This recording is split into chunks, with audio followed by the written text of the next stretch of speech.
ഇന്നത്തെ നമ്മുടെ റെസിപ്പി ഉണ്ടല്ലോ, തീ പോലും കത്തിക്കാതെ അടിപൊളി ടേസ്റ്റി ആയിട്ട് പെട്ടെന്ന് തയ്യാറാക്കാൻ പറ്റിയെടുത്ത ഒന്നാണ് കേട്ടോ. അപ്പോൾ എല്ലാവർക്കും നമ്മുടെ ചാനലിലേക്ക് സ്വാഗതം. നമ്മൾ അതിനായിട്ട് ഒരു പച്ചമാങ്ങയാണ് കേട്ടോ എടുത്തിരിക്കുന്നത്. ഇനി അതിനെ തൊലിയൊന്നും കളയാതെ തന്നെ പൊടി പൊടിയായിട്ട് ഇതുപോലെ അരിഞ്ഞെടുക്കണം. അച്ചാറിനൊക്കെ നമ്മൾ പൊടി പൊടിയായിട്ട് അരിഞ്ഞെടുക്കത്തില്ലേ എന്ന് പറഞ്ഞ പോലെ. അപ്പോൾ നമ്മുടെ പച്ചടി തയ്യാറാക്കാനായിട്ട് മൺചട്ടിയാണ് ഉപയോഗിച്ചിരിക്കുന്നത്. മൺചട്ടിയിലേക്ക് അരിഞ്ഞു വെച്ചിരിക്കുന്ന മാങ്ങ എത്രയും ചേർത്ത് കൊടുക്കുന്നുണ്ട്. ഇനി അതിലേക്ക് പച്ചമുളക് വേണം. പച്ചമുളക് 4 5 അത് അവനവൻ്റെ എരിവിനനുസരിച്ച് ചേർത്ത് കൊടുക്കാവുന്നതാണ്.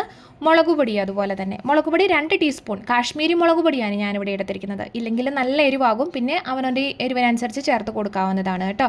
ഉലുവാപ്പൊടിയും ചേർത്ത് കൊടുക്കുന്നുണ്ട്. ഒരു 1/2 ടീസ്പൂൺ വന്നിട്ടില്ല, അതിൽ താഴെയുള്ളൂ. പിന്നെ വറുത്ത് പൊടിച്ച ജീരകമാണ്, അത് 1/2 ടീസ്പൂൺ മിച്ചമുണ്ട് കേട്ടോ. നല്ല ടേസ്റ്റാണ് ഈ ജീരകം, ചെറിയ ജീരകം വറുത്ത് പൊടിച്ചെടുക്കുമ്പോൾ. പിന്നെ കുറച്ച് കായപ്പൊടിയും ഉണ്ട്, അതുപോലെ ഉപ്പും ചേർത്ത് കൊടുക്കുന്നുണ്ട്. ഇനി ഇതെല്ലാം കൂടെ കൂട്ടി നല്ല രീതിയിലൊന്ന് മിക്സ് ചെയ്തെടുക്കണം. ആ പൊടികൾ അത്രയും ആ മാങ്ങയിലേക്ക് പിടിക്കത്തക്ക വിധത്തിൽ. അപ്പോൾ കൈകൊണ്ട് വേണമെന്നുണ്ടെങ്കിൽ നമുക്ക് ചെയ്തെടുക്കാവുന്നതാണ്. അതല്ലാന്നുണ്ടെങ്കിൽ സ്പൂൺ കൊണ്ട് ചെയ്തെടുക്കുമ്പം ഇത്തിരി സമയം എടുക്കും, അത്രേ ഉള്ളൂ. കാരണം വെച്ചിട്ടുണ്ടെങ്കിൽ ആ പൊടികൾ മാറി മാറി കിടക്കുന്നുണ്ടല്ലോ. ഇപ്പം എന്താ നോക്കിക്കേ എന്തോരം വ്യത്യാസം വന്നെന്ന്. അപ്പോൾ ഉപ്പിട്ട് കൊടുത്തുകൊണ്ട് തന്നെ ആ പൊടികൾ അത്രയും കുറച്ച് കഴിയുമ്പോഴത്തേക്ക് നമ്മൾ ഇതുപോലെ മിക്സ് ചെയ്തുകൊണ്ടിരിക്കുന്ന സമയത്ത് ആ വെള്ളം പതുക്കെ ഊറി വരുമ്പോൾ ആ മസാലക്കൂട്ടുകളെല്ലാം കൂടെ ആ മാങ്ങയിലേക്ക് പിടിക്കും. അപ്പോൾ ഇനി നമുക്കതെല്ലാം കൂടെ ഒന്ന് തട്ടിപ്പൊത്തി കൂട്ടി വെക്കാം കേട്ടോ. ഇനി അതിനെ നമുക്ക് 1 മണിക്കൂർ റെസ്റ്റ് ചെയ്യാനായിട്ട് വെക്കണം. അതുകൊണ്ടാണ്. എങ്കിൽ പിന്നെ അതവിടെ റെസ്റ്റ് ചെയ്യാനായിട്ട് ഇരിക്കട്ടെ. അങ്ങനെ 1 മണിക്കൂർ കഴിഞ്ഞപ്പോഴത്തേക്കും നമ്മുടെ മാങ്ങയൊക്കെ ഒന്ന് തുറന്ന് നോക്കി അടിപൊളി സെറ്റായിട്ട് ഇരിക്കുന്നുണ്ട്. നമുക്കൊന്ന് ചെറുതായിട്ടൊന്ന് ഇളക്കിയൊക്കെ ഇട്ട് കൊടുക്കാം കേട്ടോ. അപ്പം മസാലക്കൂട്ടുകൾ അത്രയും പിടിച്ചിട്ടുണ്ട്. അപ്പോൾ ഇനി വേണ്ടത് ഇത്രയാണ്. എല്ലാം കൂടെ ഒന്ന് റെഡിയാക്കി വെച്ചതിന് ശേഷം ഒരു ചീൻചട്ടി നമ്മൾ അടുപ്പത്തോട്ട് വെച്ച് കൊടുത്തിട്ടുണ്ട്. ചൂടായി വന്ന സമയത്ത് വെളിച്ചെണ്ണയാണ് ഒഴിച്ചു കൊടുത്തിരിക്കുന്നത്. വെളിച്ചെണ്ണ ഇത്തിരി കൂടുതലിരുന്നോട്ടെ, അതായിരിക്കും നല്ലത്. കാര്യമുണ്ട്. ഇനി അതിലേക്ക് കടുകിട്ട് പൊട്ടിക്കുന്നുണ്ട് കേട്ടോ. കടുക് പൊട്ടിച്ചതിന് ശേഷം വറ്റൽമുളകും കറിവേപ്പിലയുമാണ് ചേർത്ത് കൊടുത്തിരിക്കുന്നത്. ഒന്ന് ഇളക്കിയതിന് ശേഷം പെട്ടെന്ന് തന്നെ മാങ്ങയിലേക്ക് ഒഴിച്ചു കൊടുക്കുക.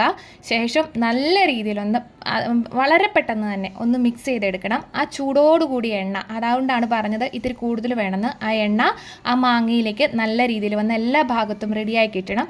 എങ്കിലാണ് ആ മുളക് പൊടിയുടെ ടേസ്റ്റ് ഒരു പച്ച ചുവയ്ക്കാതിരിക്കത്തുള്ളൂ എന്നാണ് എനിക്ക് തോന്നുന്നത്. ഞാൻ ചെയ്തതിൽ എനിക്ക് അങ്ങനെയാണ് തോന്നിയത് കേട്ടോ.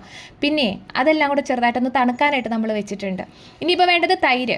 നമുക്ക് ഒരു കുറച്ച് തൈര്, ആവശ്യത്തിനുള്ള തൈര് എത്രയും ചേർത്ത് കൊടുക്കാം. മിക്സിയുടെ ജാറിലേക്കൊന്നും ഇട്ട് കൊടുക്കണ്ട. ഇതുപോലെ ഒരു വിസ്ക് വെച്ചിട്ട് നമുക്ക് റെഡിയാക്കി ഉടച്ചതിൻ്റെ കട്ടകളൊന്നും ഇല്ലാതെ റെഡിയാക്കി എടുക്കാവുന്നതാണ്. ഇനിയപ്പോഴത്തേക്കും നമ്മുടെ മാങ്ങ അത്രയും തണുത്തൊക്കെ റെഡിയായിട്ട് ഇരിപ്പുണ്ട്. അതിലേക്ക് തൈര് ചേർത്ത് കൊടുക്കാം. അപ്പോൾ എത്രത്തോളമാണോ തൈര് ആവശ്യമുള്ളത് അത് ചേർത്ത് കൊടുക്കാം. പച്ചടി ആയതുകൊണ്ട് തന്നെ അതിനൊക്കെ ഓരോ രീതിയുണ്ട്. അല്ലാതെ മോര് പോലെയൊക്കെ കോരി ഒഴിച്ച് കൊടുത്തിട്ടുണ്ടെങ്കിൽ വല്ലാണ്ടങ്ങ് ഒഴുകി പോവും. പച്ചടി ആകുമ്പോൾ നമ്മുടെ സദ്യക്കൊക്കെ വിളമ്പുമ്പം അതിൻ്റേതായ തൊട്ട് കൂട്ടാനുള്ള പാകത്തിനുള്ള ആ ഒരു രീതിയിൽ വേണം റെഡിയാക്കി എടുക്കാനായിട്ട്. അപ്പോൾ തൈര് ഒഴിച്ച് കൊടുത്തതിന് ശേഷം നന്നായിട്ടൊന്ന് മിക്സ് ചെയ്തെടുക്കാം. അപ്പോൾ ഈ റെസിപ്പി മിക്കപ്പോഴും തന്നെ എല്ലാവരും തന്നെ ചെയ്തിട്ടുള്ളതാവാം. കാരണം നമ്മുടെ ഷെഫ് പിള്ള സാറ് പറഞ്ഞിരിക്കുന്ന ഒരു റെസിപ്പിയാണ്. ഇതിനെക്കുറിച്ച് ഒരുപാട് പോസിറ്റീവും നെഗറ്റീവുമായിട്ടുള്ള കമൻസ് കണ്ടിട്ടുണ്ടായിരുന്നു. അപ്പോൾ ഇപ്പോഴാണ് എനിക്കിത് ചെയ്ത് നോക്കാൻ തോന്നിയത്. എന്തായാലും അതുപോലെ കമൻസ് വന്ന സ്ഥിതിക്ക് നമ്മളൊന്ന് ചെയ്ത് നോക്കണമല്ലോ, അതുകൊണ്ട് ചെയ്തതാണ്. എനിക്കൊരുപാട് ഇഷ്ടമായി. ഒരു നെഗറ്റീവും പറയാനില്ല. കാരണം വെച്ചിട്ടുണ്ടെങ്കിൽ മുളകുപൊടി പച്ച ചുവയ്ക്കുന്നു എന്നുള്ളതാണ് കൂടുതലും കണ്ട കമൻറ്റ്. പക്ഷേങ്കിൽ നമ്മൾ എണ്ണ കൂടുതലെടുത്തിട്ട് നല്ല ചൂടോടുകൂടി തന്നെ പെട്ടെന്ന് റെഡിയാക്കി എടുക്കുകയാണെന്നുണ്ടെങ്കിൽ ഒരു മുളക് പൊടിയും ചുവയ്ക്കത്തില്ല. അടിപൊളിയായിട്ട് തന്നെ നമുക്ക് സെറ്റാക്കി എടുക്കാം.